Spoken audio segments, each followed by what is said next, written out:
come forth not to get you to believe anything. We see great diversity in that which you believe.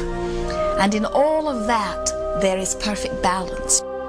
And so we come forth not to alter your beliefs, but to reacquaint you with the eternal laws of the universe. And we are here to express all of that to you in detail. Let's talk a little bit about the nature of desire from, now don't get freaked out, a quantum physics point of view. Oh my God, this is going to talk about physics. I don't want to listen. Relax. You're going to enjoy this.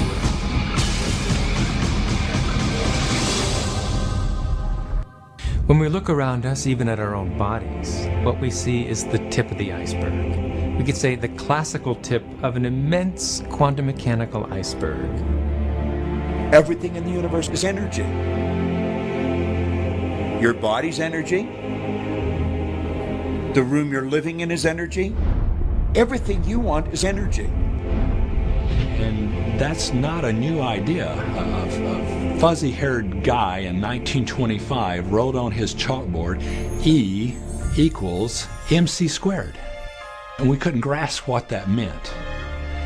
What that says is on one side of the equation is mass and light and everything that we perceive, but it all equals energy. Everything is energy. And let me help you understand that just a little bit. There's the universe, of course, and our galaxy, and our planet, and then individuals, and then inside of this body are organ systems, and then there's cells, and then there's molecules, and then there's atoms, and then there is energy. So there are a lot of levels to talk about something on, but when you get down to it, everything is energy. There's enough energy sitting in there, in one atom, to do amazing things, to possibly even open up the doorways to lighting an entire city. Think of this for a moment. Take your hand and look at it. Now your hand looks solid, but it's really not. If you put it under a proper microscope, you'd see a mass of energy vibrating. And so everything is made up of the exact same thing, whether it's your hand, whether it's the ocean, or whether it's a star. The colored paper with ink on it is not money. It's just energy. And so part of the illusion that we're living in is that, these things are solid. They're not solid. Neither is a piece of wood, neither is a rock. Get the proper microscope and go and look at a wall. That wall is not solid. That wall is a mass of energy in a very high speed of vibration. It feels solid because of the vibration, the rate at which the molecules are vibrating. Everything in the universe vibrates. In other words, everything moves. We live in an ocean of motion. You are vibrational beings in a vibrational universe. Many people are not yet ready to acknowledge that they are vibrational. They prefer to see themselves as blood and bone specimens that they see in the mirror. And we want to remind you that everything that you observe with your physical senses is vibrational interpretation. In other words, you hear because your ears translate vibration. You see because your eyes translate vibration. You smell because your nose translates vibration. Your fingertips are translating vibration. Your tongue is translating vibration. All of your senses are about the translation of vibration, and that's why you are able to perceive your environment in the way that you do. So it's very difficult for us as scientists or engineers or medical doctors or anybody to come to terms with the fact that what our senses are telling us is really not the whole story.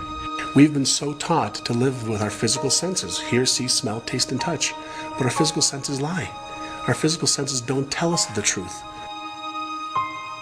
If you only judge by your sensory factors, you'd believe the sun took a bath in the ocean every night and burrowed through the earth and was reborn on the eastern shore the next morning. I mean, the ancients used to believe that, but now you know better than that. If you judged only by your sensory factors, you'd believe that train tracks met in the distance.